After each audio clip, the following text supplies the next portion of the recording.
ಕೇರಳದಲ್ಲಿ ಕನ್ನಡ ಮಾಧ್ಯಮ ಶಾಲೆಗಳಲ್ಲಿ ಮಲಯಾಳಂ ವಿಚಾರಕ್ಕೆ ಸಂಬಂಧಪಟ್ಟಂತೆ ಕೇರಳ ಸರ್ಕಾರದ ವಿರುದ್ಧ ಸಿಡಿದೆದ್ದಿದೆ ರಾಜ್ಯ ಕಾಂಗ್ರೆಸ್ ಸರ್ಕಾರ. ಕೇರಳದ ಗಡಿಭಾಗದ ಶಾಲೆಗಳಲ್ಲಿ ಮಲಯಾಳಂ ಪ್ರಥಮ ಭಾಷೆ ಅಂತ ಮಾಡಲಾಗಿದೆ. ಈ ಬಗ್ಗೆ ಕೇರಳ ಸರ್ಕಾರ ಭಾಷಾ ಮಸೂದೆ ಮಂಡಿಸಲು ಮುಂದಾಗಿದೆ. ಈಗಾಗಲೇ ಈ ಮಸೂದೆ ವಿರುದ್ಧ ರಾಜ್ಯ ಕಾಂಗ್ರೆಸ್ ಸರ್ಕಾರ ಸಿಡಿದೆದ್ದಿದೆ. ಮಸೂದೆ ಜಾರಿ ಮಾಡದಂತೆ ಕೇರಳ ಸಿಎಂಗೆ ಪತ್ರ ಬರೆದಿದ್ದಾರೆ ಕರ್ನಾಟಕ ಸಿಎಂ ಸಿದ್ದರಾಮಯ್ಯ ಕೇರಳ ಸಿಎಂ ಪಿಣರಾಯಿ ವಿಜಯನ್ಗೆ ಪತ್ರ ಬರೆದಿದ್ದು, ಪತ್ರದಲ್ಲಿ ಹಲವು ಅಂಶಗಳನ್ನು ಉಲ್ಲೇಖಿಸಿದ್ದಾರೆ ಸಿಎಂ ಸಿದ್ದರಾಮಯ್ಯ.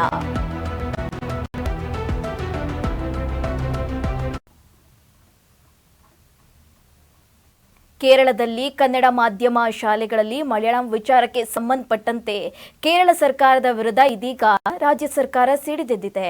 ಕೇರಳದ ಗಡಿಭಾಗ ಶಾಲೆಗಳಲ್ಲಿ ಮಲಯಾಳಂ ಭಾಷೆ ಪ್ರಥಮ ಭಾಷೆ ಅಂತ ಮಾಡಲಾಗಿದೆ. ಈ ಬಗ್ಗೆ ಕೇರಳ ಸರ್ಕಾರ ಭಾಷಾ ಮಸೂದೆ ಮಂಡಿಸಲು ಈಗಾಗಲೇ ಮುಂದಾಗಿದೆ. ಈ ಮಸೂದೆ ವಿರುದ್ಧ ಇದೀಗ ರಾಜ್ಯ ಸರ್ಕಾರ ಸಿಡಿದೆದ್ದಿದೆ. ಒಂದು ವೇಳೆ ಕಾಯ್ದೆ ಜಾರಿಯಾದ್ರೆ ಉಗ್ರ ಹೋರಾಟದ ಎಚ್ಚರಿಕೆ. ನಿರ್ಧಾರ ತೆಗೆದುಕೊಳ್ಳುವ ಮುನ್ನ ತಜ್ಞರ ಜೊತೆ ಸಮಾಲೋಚನೆ, ನೆರೆಯ ರಾಜ್ಯಗಳೊಂದಿಗೆ ಸಮಾಲೋಚನೆ ಮಾಡಬೇಕು. ಪ್ರಸ್ತಾಪಿತ ಮಸೂದೆಯನ್ನು ಪುನರ್ ಪರಿಶೀಲಿಸಬೇಕು ಅಂತ ಹೇಳಲಾಗ್ತಾ ಇದೆ. ಮಸೂದೆ ಜಾರಿಯಾದ್ರೆ ಒಕ್ಕೂಟ ವ್ಯವಸ್ಥೆ ಕಾಪಾಡಲು ಹೋರಾಟ ಮಾಡಲಾಗುತ್ತದೆ. ಹೀಗೆ ಪತ್ರದಲ್ಲಿ ಹಲವು ವಿಚಾರಗಳನ್ನು ಉಲ್ಲೇಖ ಮಾಡಿದ್ದಾರೆ ಸಿಎಂ ಸಿದ್ದರಾಮಯ್ಯ. ಕೇರಳದಲ್ಲಿ ಕನ್ನಡ ಮಾಧ್ಯಮ ಶಾಲೆಗಳಲ್ಲಿ ಮಲಯಾಳಂ ಭಾಷೆ ವಿಚಾರಕ್ಕೆ ಸಂಬಂಧಪಟ್ಟಂತೆ ಇದೀಗ ರಾಜ್ಯ ಸರ್ಕಾರ ಸಿಡಿದೆದ್ದಿದೆ. ಈಗಾಗಲೇ ಕೇರಳ ಗಡಿಭಾಗದ ಶಾಲೆಗಳಲ್ಲಿ ಮಲಯಾಳಂ ಪ್ರಥಮ ಭಾಷೆ ಮಾಡಲು ಕೇರಳ ಸರ್ಕಾರ ಮುಂದಾಗಿದೆ. ಈ ಹಿನ್ನೆಲೆ ಇದೀಗ ರಾಜ್ಯ ಸರ್ಕಾರ ಸಿಡಿದೆದ್ದಿದೆ. ಈಗಾಗಲೇ ಕೇರಳ ಸರ್ಕಾರ ಭಾಷಾ ಮಸೂದೆ ಮಂಡಿಸಲು ಮುಂದಾಗಿದ್ದು, ಮಸೂದೆ ವಿರುದ್ಧ ರಾಜ್ಯ ಸರ್ಕಾರ ಇದೀಗ ಕಿಡಿಕಾರ್ತಾ ಇದೆ.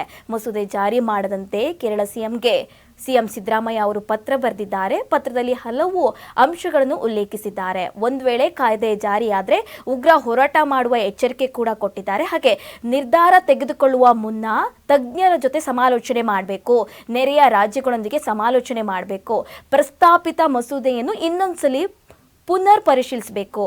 ಮಸೂದೆ ಜಾರಿಯಾದರೆ ಒಕ್ಕೂಟ ವ್ಯವಸ್ಥೆ ಕಾಪಾಡಲು ಹೋರಾಟ ಮಾಡ್ತೀವಿ ನಾವು. ಹೀಗೆ ಹಲವಾರು ಅಂಶಗಳನ್ನು ಮುಂದಿಟ್ಟಿದ್ದಾರೆ ಸಿಎಂ ಸಿದ್ದರಾಮಯ್ಯ.